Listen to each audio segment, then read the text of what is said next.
नमस्कार मित्रांनो, आनंदी मालिकेच्या आजच्या भागामध्ये आपल्याला जबरदस्त असा रिव्ह्यू पाहायचा आहे. प्रेक्षकांनो, आपल्याला असं पाहायला मिळतंय की मितालीने आनंदीला रॅम्प वॉक करण्यासाठी मदत केलेली असते. तिला थोडीशी प्रॅक्टिस करून घेण्यात आलेली असते तिची, आणि सोबतच शिल्पासुद्धा असते. पण प्रेक्षकांनो, एक धमाकेदार अशी गोष्ट घडते, आणि ती म्हणजे की आता ह्या साड्याला नाव काय द्यायचं.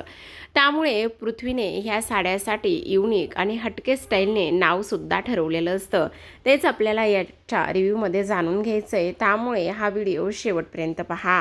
तर आता प्रेक्षकांनो, इथे आता सुरुवातीला मालिकेमध्ये आपण पाहतोय की पृथ्वीने इथे जी काही आनंदी आहे त्या आनंदीला इथे त्याची मॉडेल म्हणून जाहीर केलेलं असतं.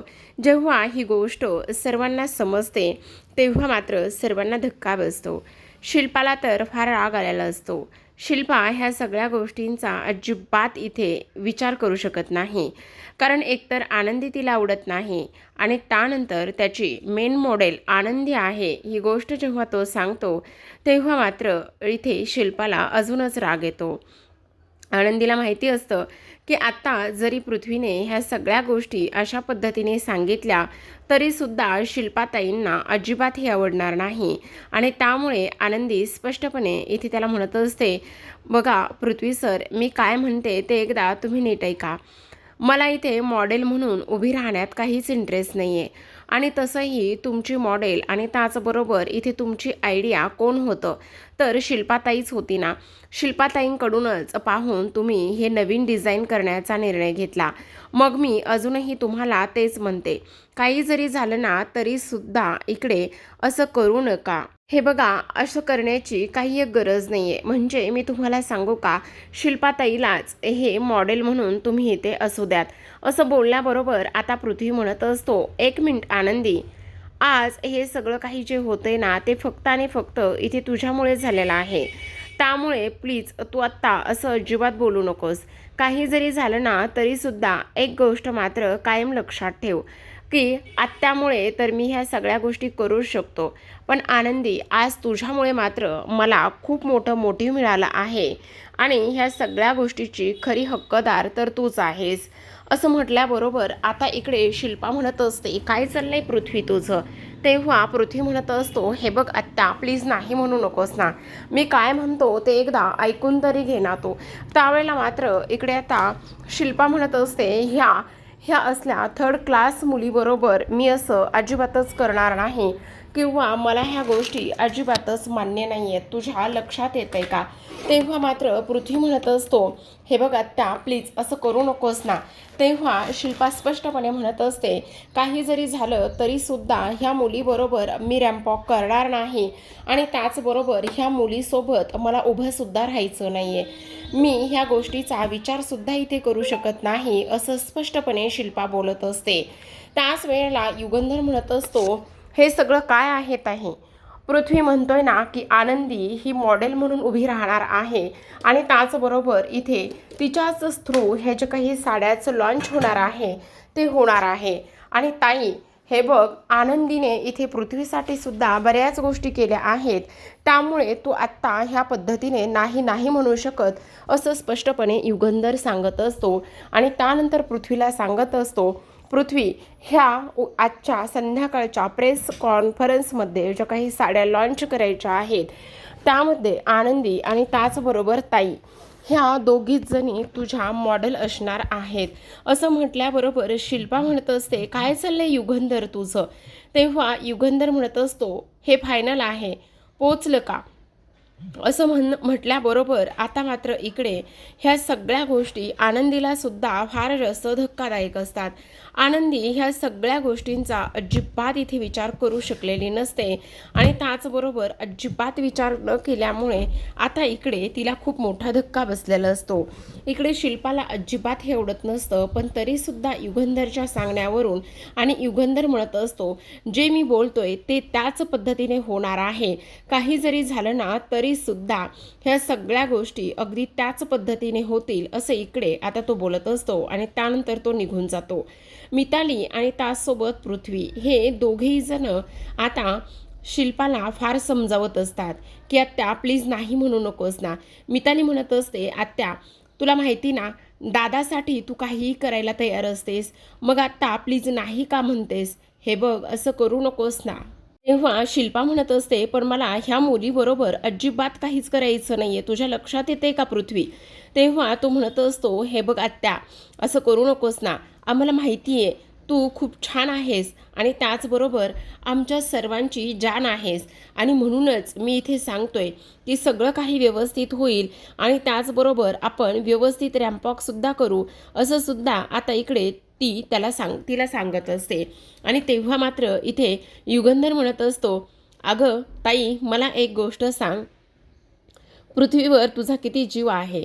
अगं, पृथ्वीला लहानाचं मोठं केलंयस आणि आज त्याच्यासाठी एवढा आनंदाचा दिवस आहेस तर नाही का म्हणतेस? मग आता शेवटी शिल्पा मुलांच्या आनंदासाठी तयार झालेली असते आणि जेव्हा शिल्पा मुलांच्या आनंदासाठी तयार होते त्यावेळेला मात्र आता इकडे तिला नाही म्हणण्या वाचून कोणताही पर्याय शिल्लक राहिलेला नसतो. सोबतच इथे आता ती आनंदीकडे जाते आणि आनंदीला म्हणत असते, ए, तू इथेच थांब. हे बघ, मी तुझ्यासोबत रॅम्पॉक करायला किंवा इथे चालणार जरी असली तरीसुद्धा इथे हवेत उडू नकोस. तुझी आणि माझी बराबरी कधीच होऊ शकत नाही, कळलं? तू भिकारडी आहेस आणि भिकारडीच राहणार आहेस, असं स्पष्टपणे आता इकडे शिल्पा आनंदीला बोलत असते. तर दुसऱ्या बाजूला आपण पाहतो इथे आता पृथ्वी आणि त्याचबरोबर मिताली हे दोघंही जण फार आनंदात असतात. पृथ्वी मितालीला म्हणत असतो, खरं तर हे सगळं शक्य झाले ते फक्त आणि फक्त इथे आनंदीमुळे. आज आनंदीमुळे आपल्याला हा आनंदाचा दिवस पाहायला मिळतोय. तेव्हा मिताली म्हणत असते, हो दादा, पण दादा मला एक गोष्ट सांग, आपण एवढ्या सुंदर साड्या लॉन्च केल्या आहेत पण त्याचं नाव मात्र आपण अजिबात ठेवलं नाही आहे. तेव्हा पृथ्वी म्हणत असतो, हे बघ मिताली, तुला एक गोष्ट सांगू का, काही जरी झालं ना तरीसुद्धा मी एक नाव खूप सुंदर असं ठरवलं आहे आणि तेच क्रिएशन म्हणून मी देणार आहे. मला पूर्ण खात्री आहे की इथे ते नाव फार आवडेल बाबांनासुद्धा आणि बाबांना ते नाव आवडलं ना तर इकडे सगळ्यांच्या माना ताईट होतील आणि हे सगळं आनंदीमुळे शक्य झालंय, असं सुद्धा तो इथे बोलत असतो. तेव्हा मिताली म्हणत असते, बरं ठीक आहे दादा, ऐक ना मी काय म्हणते ते.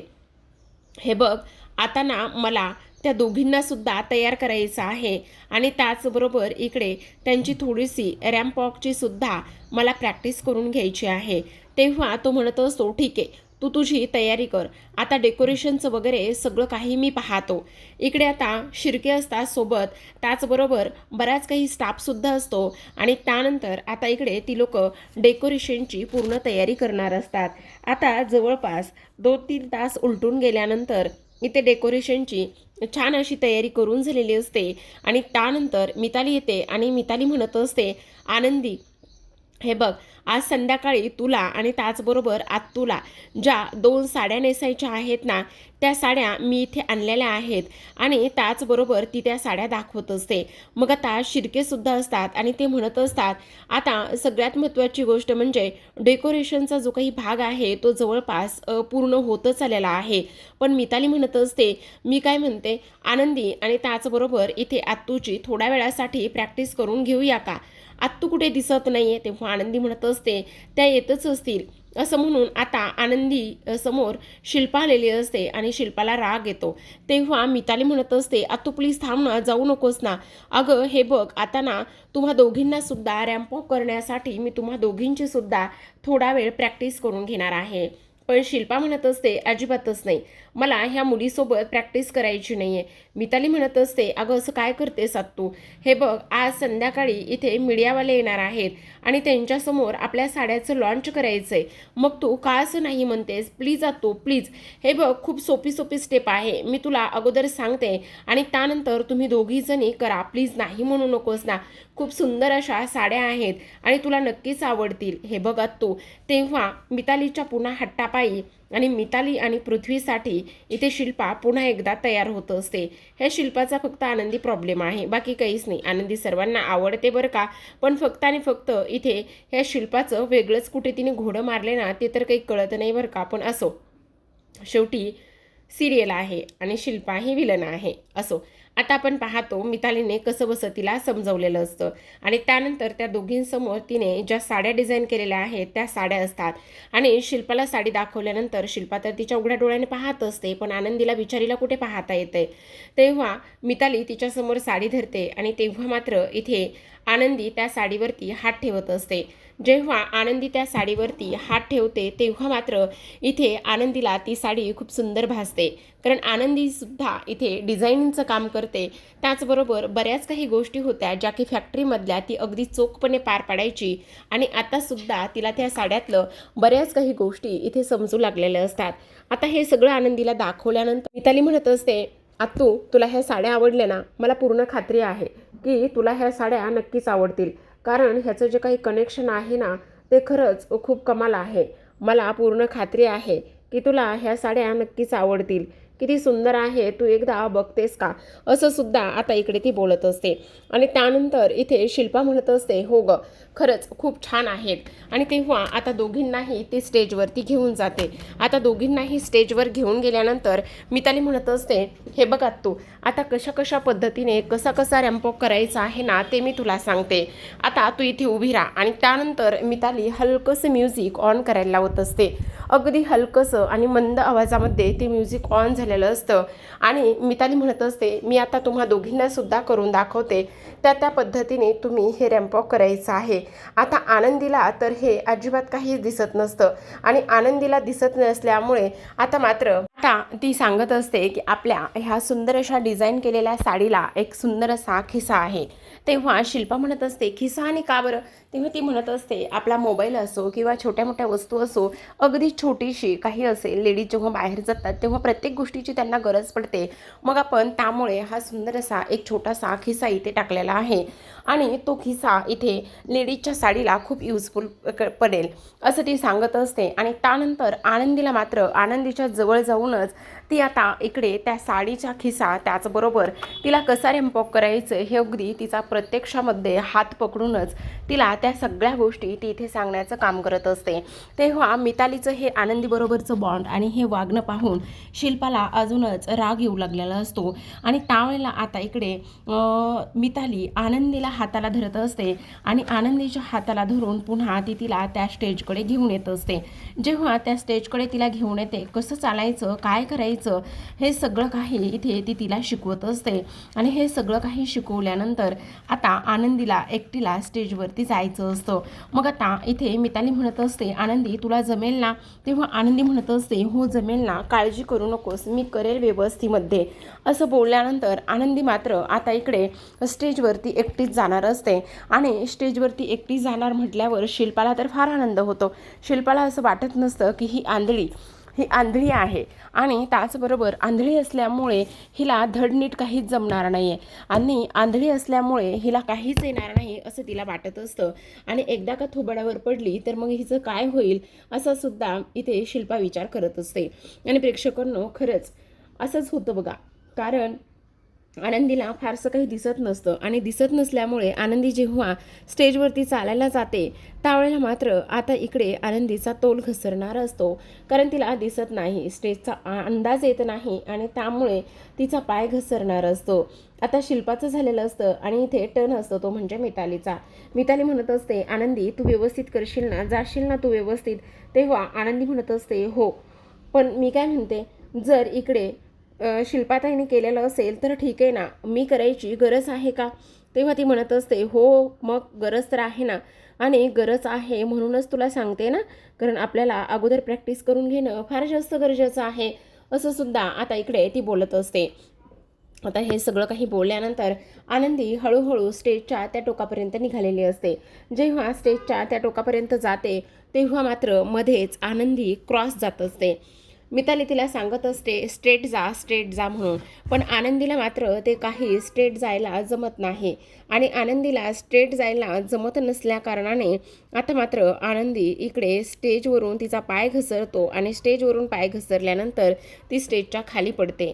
तेवढ्यातच धावतच सगळेजण जातात आणि सगळेजण गेल्यानंतर इकडे आता ते म्हणत असतात, आनंदी तू ठीक आहेस ना, आनंदी तू ठीक आहेस ना? तेव्हा आनंदी म्हणत असते, हो हो मी ठीक आहे. पण शिल्पाला मात्र फारच जास्त उखळ्या फुटू लागलेल्या असतात. आनंदी शेवटी पडली आता जर आनंदी पडली असेल तर मग इथे काही जरी झालं तरी ही लोकं जी आहेत ना ती आनंदीला रॅम्पअप करायला घेणार नाही असं तिला वाटत असतं. मग आता इकडे मिताली म्हणत असते, आनंदी तुला लागलं तर नाही आहे ना? तेव्हा आनंदी म्हणत असते, नाही नाही मला लागलं नाही आहे. पण मी काय म्हणते मिताली, हे बघ हे सगळं फक्त शिल्पाताईनेच केलं तर नाही चालणार का? तेव्हा पुन्हा एकदा मिताली म्हणत असते, आनंदी प्लीज नाही म्हणू नकोस ना गं, का अशी करायला लागलीस तू? चल. मग असं म्हणून तिला पुन्हा ती स्टेजकडे घेऊन जाते. आता पुन्हा एकदा स्टेजकडे घेऊन गेल्यानंतर ती तिला तिथे उभं करत असते आणि तेव्हा मिताली पुन्हा एकदा शिल्पाला म्हणत असते, आत्तू प्लीज मला एक रिक्वेस्ट करते मी तुला. तू आत्ता एकदा आनंदीचा हात हातामध्ये धरून तिच्यासोबत रॅम्पवॉक कर ना, प्लीज नाही म्हणू नकोस. तेव्हा शिल्पा म्हणत असते, एक मिनटं काय चाललंय हे सगळं? मी अजिबात असलं काही करणार नाही आहे आणि तिला जर जमत नसेल तर तिला करू देऊ नकोस ना. मी असला तिचा हातबीत धरून अजिबातच तसं करणार नाही. आत्तू प्लीज असं करू नकोस ना गं. तू बघितलंयस ना आत्ता तिला कसं त्रास झाला आणि त्याचबरोबर तिला इथे स्टेजचा अंदाज येत नाही आहे दिसत नसल्यामुळे आणि ती पडली ना, त्यामुळे मी तुला सांगते प्लीज नाही म्हणू नकोस ना. तिचा हात हातामध्ये धरून एकदा रॅम्पवॉक कर ना, म्हणजे तिला अंदाज येईल. प्लीज प्लीज आत्तू नाही म्हणू नकोस ना. असं सुद्धा आता इकडे ती बोलू लागलेली असते. त्यावर आता मात्र शिल्पा तिचं ऐकते आणि शिल्पाने तिचं ऐकल्यानंतर आनंदीचा हात जोरातच धरते. आनंदीचा हात जोरातच धरल्यानंतर तिला ती स्टेजकडे घेऊन आलेली असते. जेव्हा स्टेजकडे घेऊन येते रागारागातच, तेव्हा सर्वांना इथे शिल्पाचं ते रूप सगळ्या समोरच्या लोकांना दिसत असतं, ते फक्त मिताली सोडून. आता इकडे ती तिला स्टेजवरती समोर नेते आणि त्यानंतर स्टेजवर पुढे गेल्यानंतर कशा पद्धतीने हात तो जो आहे तो खिशाला लावायचा आणि त्यानंतर इथे बॅक फुटणं पुन्हा रिटर्न यायचं, हे सगळं काही ती तिला दाखवत असते. आता ह्या सगळ्या गोष्टी दाखवल्यानंतर मात्र इथे आनंदीला कळत असतं की ह्या काही माझ्यासोबत नीट वागत नाही येतं. तिला ह्या सगळ्या गोष्टींची जाणीव होऊ लागलेली असते आणि जाणीव होऊन सुद्धा आता मात्र ती काहीच बोलू शकत नसते. आता इकडे शिल्पा जी आहे ती रिटर्न आनंदीला घेऊन बॅक स्टेजला येते आणि तिथे आल्यानंतर आता इकडे शिल्पाच्या डोळ्यामध्ये पाणी आलेलं असतं. तिला वाईट वाटत असतं की मी ह्या आनंदीसोबत, ह्या आनंदीने माझी बराबरी कशी काय केली, ते सुद्धा स्टेजवर चालण्यासाठी. ही तर फक्त आणि फक्त इथे प्रॅक्टिस आहे, पण उद्या मात्र इथे सर्व मीडियांसमोर, VIP गेस्टसमोर आणि त्याचबरोबर इथे घरच्या सगळ्या लोकांसमोर हिची आणि माझी बराबरी कशी होऊ शकते, हे तर मला अजिबात शक्य नाही, असं सुद्धा आता इकडे शिल्पा बोलू लागलेली असते मनामध्येच. आणि त्यानंतर तिला प्रचंड राग येत असतो, त्रागा होत असतो, रडायला येत असतं. मी हे सगळं अजिबात सहन करू शकणार नाही, असं सुद्धा आता इकडे ती बोलू लागलेली असते. शेवटी आनंदीच्या हाताला धरते आणि आनंदीच्या हाताला धरून सरळ सरळ खेचतच तिला तिथून ती घेऊन जाण्याचं काम करत असते. जेव्हा सरळ सरळ घेऊन जाण्याचं काम करत असते त्यावेळेला मात्र आपण पाहतो की आता इकडे मिताली म्हणत असते, खरंच हे खूप सुंदर झालेलं आहे, कारण मितालीला इथे शिल्पाचा स्वभाव फारसा काही माहिती नसतो, ती आनंदीसोबत कसं वागते म्हणून. मग आता इथे मात्र शिल्पाला राग येतो आणि शिल्पाला राग आल्यानंतर मिताली म्हणत असते, काय झालं तू तू एवढी चिडली का आहेस? सगळं काही ठीक आहे ना आणि तू रडतेस का? तेव्हा मात्र शिल्पा म्हणत असते, बाद झालं, ह्या असल्या दळभद्री पोरीसोबत मी अजिबातच इथे तो रॅम्पॉक बिम्पॉक काहीच करणार नाही आहे, तुला मी सांगायला लागलेले आहे.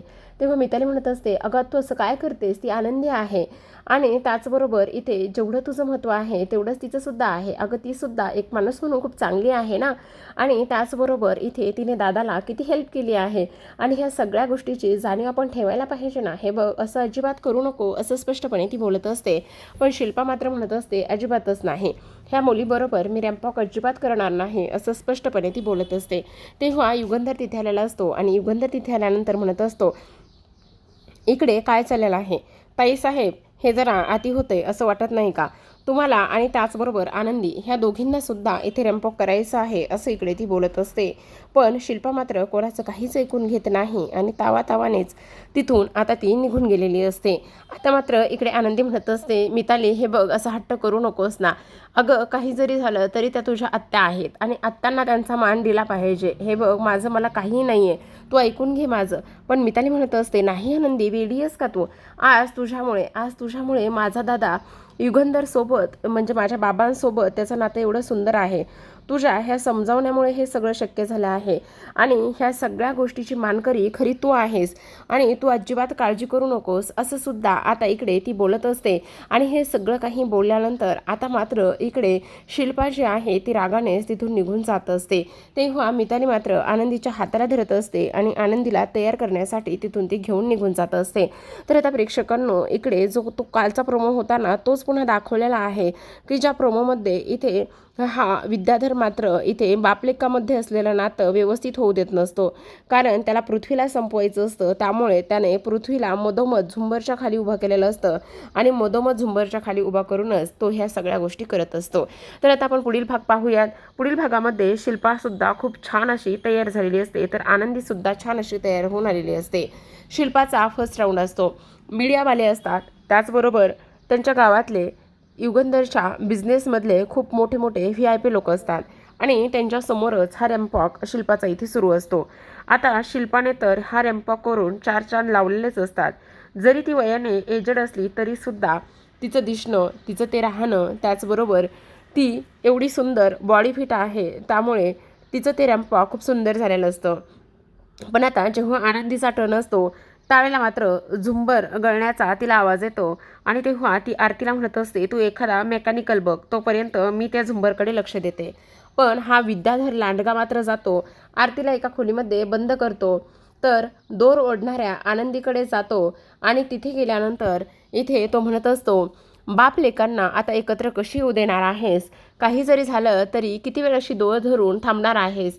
मी तुला अजिबात थांबू देणार नाही, असं इकडे तो बोलत असतो. आणि त्यानंतर मात्र आनंदीच्या हातावर तो ऑइल टाकत असतो, जेणेकरून तिचे हात निसटतील आणि तो दोर सुटेल आणि त्यानंतर युगंधर, पृथ्वी आणि युगंधर ह्या दोघांच्याही कोणाच्या तरी डोक्यात तो झुंबर पडेल आणि त्यांचा इथे सगळं काही संपेल, असं इकडे काहीसं त्याचं इथे सुरू असतं. पण आनंदी मात्र हातातून रक्त येत असतं तरीसुद्धा तो दोर ती ओढतच असते. तर प्रेक्षकांनो, पाहत रहा आनंदी. भेटूयात पुन्हा एका अशाच नवीन रिव्ह्यूसोबत. तोपर्यंत धन्यवाद.